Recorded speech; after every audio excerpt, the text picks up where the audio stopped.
مولا صاحب حلقه ایجاد میکنه. حلقه برادرای معزز در شریعت در عبادت حلقه جور کردن حرام است، نارواست، بدعت است.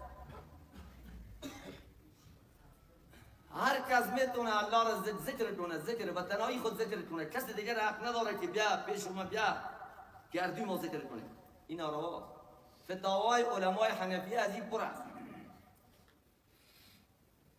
ایجاد حلقه و حلقه جور کردن مثل که پیر صاحبا در این وطن مروج ساختین، این نارواست، بدعت.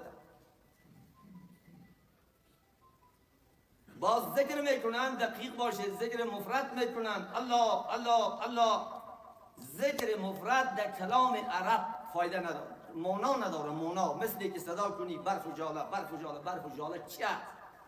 تا که نگوی برف و جاله آوردیم یا برف و جاله بخری یا برف و جاله قیمتش کذا، این که بگوی برفی مونا نداره. برادرای معزز خوب دقیق شوید. بعد از او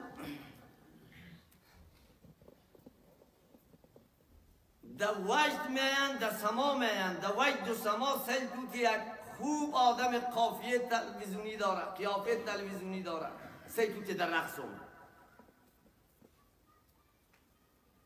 سیل تو که یک دفعه گفت حق هو. علما در کتابا نوشته کردین که شیطان در مقعدی خله میکنه، میگه خیسی بلند شو.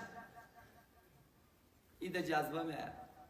رقص دیده ملا صاحبا رقص میکنن. یک ملا صاحب دستار 670 است، باسکت 670 است، یکیش در پای پیر 70 است، دیگهش در پای از او 70 است. بچه یکای خورده میارن دور میشونن که وام هو کله بزنن مختشون کنن. برادرای در شریعت اسلامی جای نداره. خوب بدعت است، بدعت نارواست، گناست، ولی یک طایفی ازیاست که مطلق مشرک است، مثل بابا جان و بابا جونیا، بلکه کافر است. کافر میفهمی فتوا را؟ بابا جان کافر، پیروایش کافر. هر او کسی که در این وطن بابا جونیست کافر، هر او کسی که در اونو قریه بابا جونیست کافر، هر او کسی که در شست روخه بابا جونیست کافر است. اگر قصاب هم از کافر است، اگر ملایش هم از کافر است، اگر اونیش هم از کافر است. بابا جونی کافر است. بابا جونی عملا سجده که ما و شما با خدا میکنیم و با پیر خود میکنیم. ببینیشون ما دیگه توجیهات به خاطر یک مسلمان میکنیم. یک نفر مسلمان است، نمیتونه به فرض نماز برسه، به فرض نماز تنبل است، سست است.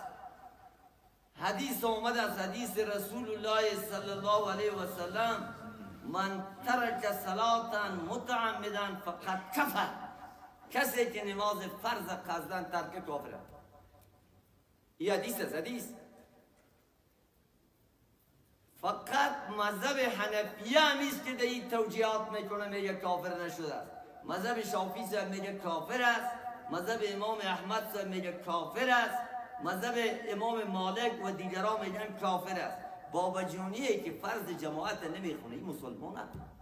ما به این تاویل کنم؟ ما تاویل کنم؟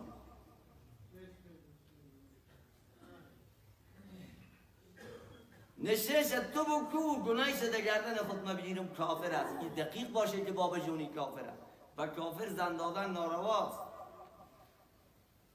و کافر معامله کردن معامله دینی، معامله دنیایی خود جایز است. اما زنش نسبت به این غیرت داره، میگه مرا نبر پیش بابا جونی ها که اونا یکیش دیگهش بغل میگیره. برادراست میگه، برادراست.